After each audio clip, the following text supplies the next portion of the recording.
Boa noite a todos.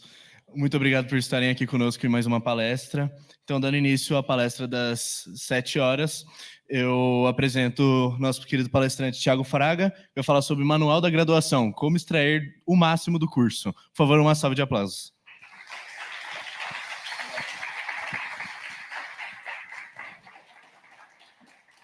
Bom, começando, desculpa aí para a CEO da SSI, para quem veio prestigiar aqui presencialmente. Eu fiquei 30 minutos esperando o Uber, ninguém queria me levar, então é isso. Pode colocar a apresentação para mim, por favor? Boa. Hoje a gente vai bater um papo sobre graduação, sobre expectativa, carreira, mas assim, é um papo muito abstrato, não vai ser dando respostas do que eu acho que é bom você fazer, jamais. É tudo baseado naquilo que vocês pensam. Bom, primeiramente, me apresentando, estou no terceiro ano da graduação, sou Software Engineer Intern numa empresa aí que eu não posso citar, atual vice-presida acadêmica do DASE, já fui diretor de comunicação lá no Hype, já fui monitor, e eu sou cofundador da Mancha Roxa. Então dá para ver que teve um monte de palhaçada que eu já fiz aqui na graduação, já fiz mais ou menos de tudo, assim, que eu acho. E, bom, esse papo ele veio de inspiração de algumas fontes. Eu diria que o Dazi convida do Furquim, que ele inclusive falou aqui na SSI mais cedo, uma aula que eu tive com o Daniel Cordeiro no segundo, e trocando ideia com não só bichos, como eu coloquei, mas também com um veterano, Dino, que essa é basicamente a minha palestra, ela serve meio que para responder quem vem trocar uma ideia comigo sobre conselho de carreira e de graduação. Disclaimer, eu não vou falar, é melhor eu entrar na síntese ou entrar no DASE. É óbvio que é no DASE, mas não vem ao caso. Obviamente, tudo aqui é baseado no que você espera, então eu não vou dar respostas objetivas do tipo, cara, eu preciso fazer uma IC. Vai de você.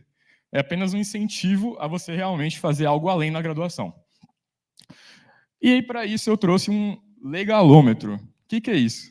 Ele, basicamente, é uma medição de como as pessoas vão estar reagindo quando você fala que você fez alguma coisa.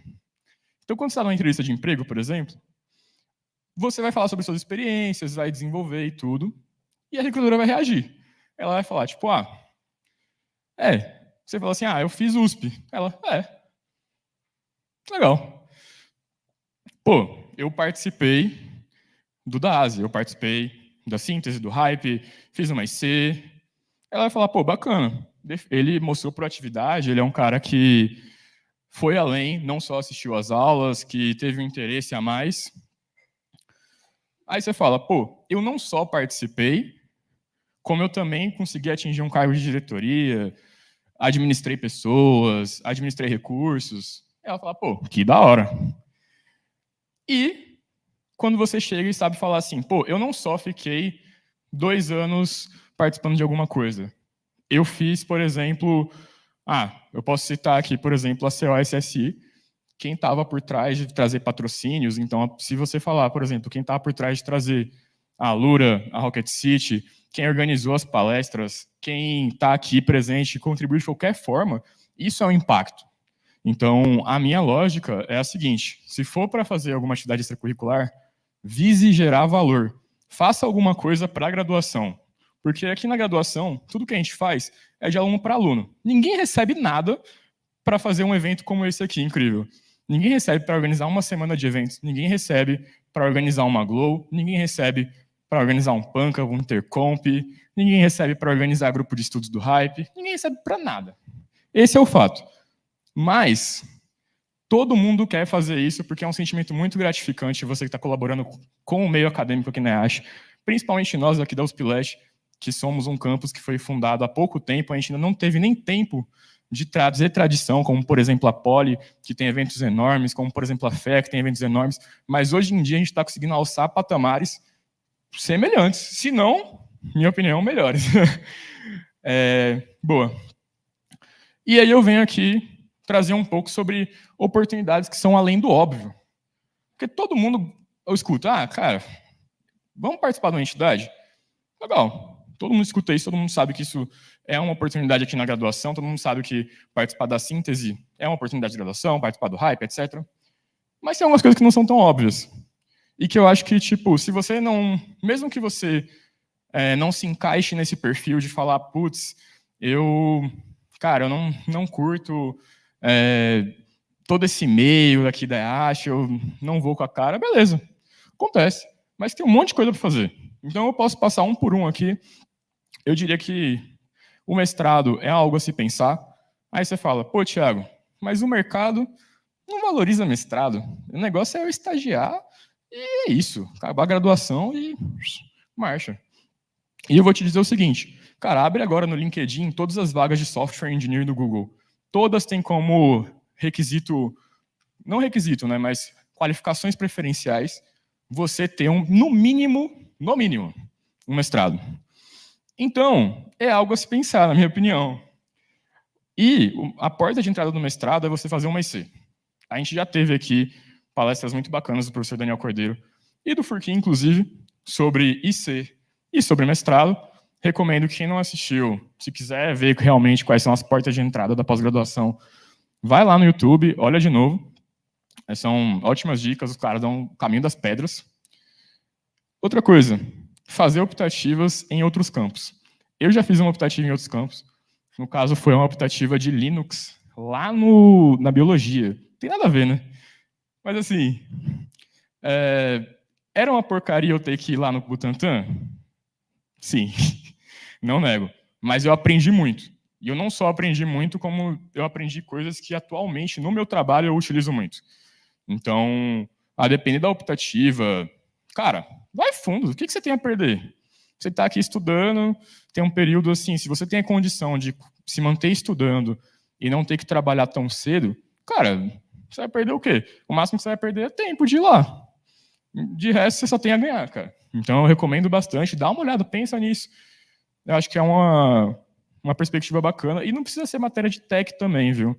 Eu peso muito no tipo assim, cara, vai fazer sei lá, vai aprender outra língua na FEFELESH.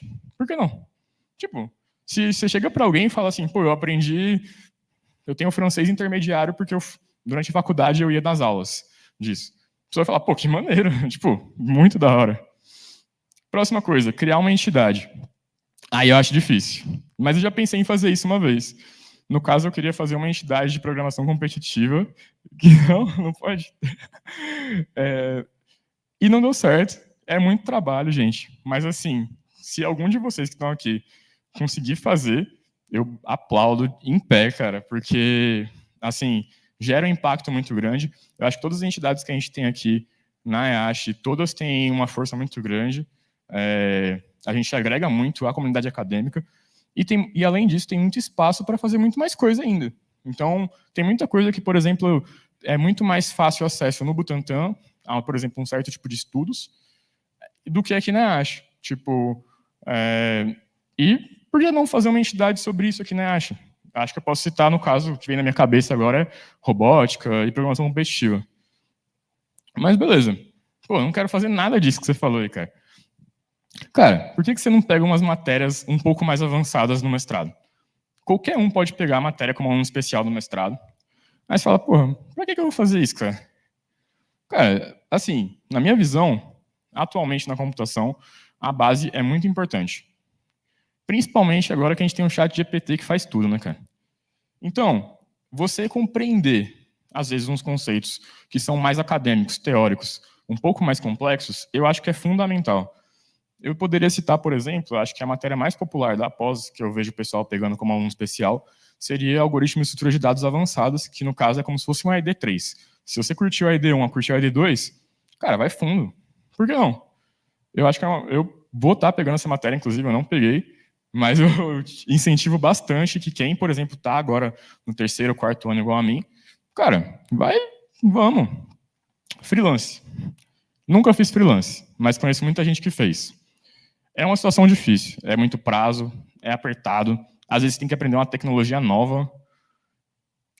Mas isso é meio difícil, né? Além disso, a grande vantagem de você fazer um freelance é que você pega a experiência prática de fato. Então, por exemplo, se você chega e fala assim, cara, eu fiz um site pessoal e eu subi lá na Vercel, tá no meu GitHub. A pessoa fala, pô, você e mais 1000 pessoas fizeram. Agora você fala, pô, por exemplo, eu ajudei a montar uma plataforma, por exemplo, para uma padaria ou para algo assim, que no caso é utilizada diariamente e realmente aplica e resolve um problema no mundo real. Pô, isso é muito mais maneiro. E isso me leva ao próximo ponto, startup. Eu ouço muita história de professores aqui da graduação que falam que antigamente a gente tinha muito mais empreendedores aqui. Eu não sei por que reduziu, mas eu escuto histórias de tipo gente que montou um app e vendeu por 1 milhão. Tipo, não é mentira. Aqui na Ache. E assim, cara, porque se você quer procurar experiência de trabalho, eu quero montar alguma coisa muito bacana, eu quero resolver um problema real. Eu não quero ficar só no teórico, eu quero tipo, realmente ajudar alguém a fazer alguma coisa. Não tem oportunidade melhor que fazer uma startup. Isso é um fato. E você não precisa simplesmente começar muito grande. Cara, tem várias formas de você... Se você, por exemplo, está no primeiro ano, no segundo ano, e fala assim, eu não sei codar direito ainda, eu não consigo desenrolar. Cara, tem muita ferramenta para aprender. Tem muita ferramenta para você desenvolver no-code, low-code. E, além disso, muitas das vezes você está só se enganando. Você pensa que não sabe, mas se você se enfiar naquilo durante uns meses, você aprende rapidinho. Principalmente porque a educação de base nos 2 primeiros anos aqui da graduação é muito boa, na minha opinião. Outra coisa, em eventos tech. Cara, eu acho que todo mundo está mais ou menos ligado que a gente tem alguns eventos aqui em São Paulo muito fortes. Mas eu incentivo assim, pega um dinheiro, separa um dinheiro, vai em algum evento, mas assim, não vai no evento só para assistir a palestra e ficar sentadinho no seu notebook. Vai conversar com as pessoas. Por exemplo, eu posso citar na última Campus Party, eu conheci um amigo meu que o cara é de BH, não tem nada a ver, ele nem é software engineer, ele é QA, mas eu troquei tanta ideia com ele, peguei o WhatsApp, e até hoje eu mantenho contato com o cara, trocando ideia sobre tech. Então, tipo assim, cara, se for para ir, vá para gerar impacto, vá para agregar valor, não só para quem está lá, mas para você mesmo. Outra coisa, trabalho voluntário, que é o que eu falei. Cara, por que você, por exemplo, não vai ajudar uma causa social? Aqui na nossa universidade, a gente tem que ressaltar que é uma universidade pública. Então, na minha visão, nosso dever estar retribuindo na sociedade tudo aquilo que a gente está aprendendo aqui. Então, cara, a gente tem projetos muito bacanas, como Competec, Grifo Code, Cursinho Popular, que são projetos de cunho social que mudam vidas. Cara, por que você simplesmente... eu já sei IP, sei programar legalzinho, assim... Por que você não dá uma aula? Nada te impede. Competições. E aí eu falo de hackathon, de Olimpíada, eu falo de programação competitiva, Google Code Jam, esse tipo de coisa. Tem muito aqui em São Paulo. A gente é muito privilegiado por isso. Tem muito hackathon que, por exemplo, nem sequer pede um MVP, pede apenas protótipo. Então, mesmo que você também não tenha confiança nessa habilidade de codar, cara, vai fundo. E, além disso, eu não sei codar, mas é aquilo que eu falei. Às vezes você vai chegar naquela semana que você participou, naquele fim de semana, né, no caso, você participou de um hackathon, às vezes você aprendeu uma tecnologia que você não fazia ideia que você iria conseguir aprender tão rápido. E, último ponto, programação competitiva. Eu acho que é uma skill muito importante, né? Para quem não sabe, tem muitos processos seletivos de algumas empresas que cobram tópicos de programação competitiva. Então, e para quem não sabe o que é programação competitiva também, basicamente são problemas de estruturas de dados e algoritmos. Então, quando você aprende um grafo lá em AED2, tem uma aplicação para aquilo, mesmo que pareça muito chato, tem muitas aplicações para aquilo, não só na vida real, mas também as pessoas gostaram tanto que criaram um monte de questões e começaram a competir para ver quem sabe mais sobre esse assunto.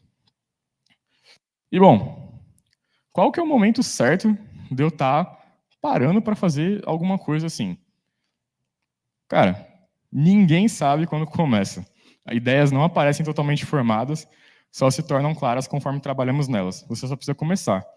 E eu falo disso pelo seguinte, cara, se você está no segundo, terceiro, quarto ano, dá tempo. Cara, não tem por que você simplesmente desistir de gerar um impacto, de marcar a graduação, de depois de anos, as pessoas lembrarem da sua participação só porque você pensa que já deu seu tempo. Ou se você pensa que você ainda está começando, né? Cara, você está no primeiro ano, está no segundo ano, não fica pensando, tipo, nossa, ainda está muito cedo para eu participar de alguma coisa. Eu não sei como é que eu consigo agregar. Velho, simplesmente vai e comece, porque muitas vezes você só vai aprender quando você começa a agregar. Eu posso citar como, por exemplo, a minha experiência como vice-presidente no ACAD, que no caso, a Mayumi, que atualmente está fazendo intercâmbio, ela simplesmente chegou para mim no privado e falou assim, me ajuda aqui, eu vou virar vice-presidente acadêmica e eu não faço ideia, cara, me jogaram nessa daqui. Eu falei, bora. E, cara, hoje em dia o acadêmico, ainda bem, se tornou trouxe muito valor para a graduação, trouxe muitos eventos, muito das convida, muito das visita, conectou muitos alunos com o mercado de trabalho, e não só com o mercado, mas também com oportunidades que estão um pouco secretas da graduação, que ninguém fala muito sobre. E aí você fala, pô, essa frase aí, muito bonita e tal, mas e aí, quem que falou isso? Foi o Marquinhos, em 2017, quando ele estava fazendo a palestra, quando ele foi receber a graduação em Harvard, porque ele dropou para fazer o Facebook. Então, assim, eu sou muito dessa mesma visão. Posso até não concordar muito com o Marquinhos, mas pelo menos com isso eu concordo pra caramba. Só vai e faz, velho. Então, eu acho que é isso. Obrigado. Quem tiver alguma pergunta, quiser trocar uma ideia sobre qualquer tipo de experiência comigo, seja de trabalho, seja de graduação. De trabalho, eu vou tentar responder ao máximo, não sei até onde, mas só me chamar. Tem algumas das minhas redes sociais aqui, LinkedIn, Instagram, Telegram. Pode mandar mensagem 3 horas da manhã, eu não ligo. Eu mando muitas mensagens 3 horas da manhã sem querer. Então, basicamente é isso. Obrigadão, pessoal.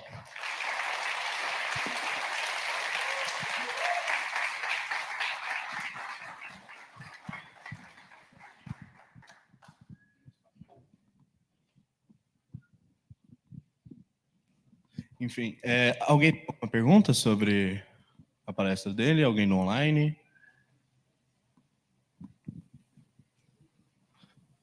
Acho que não, então. Então, muito obrigado pela palestra, muito bom saber sobre a graduação. Adorei, cara. Claro mesmo. Valeu, pessoal. Valeu.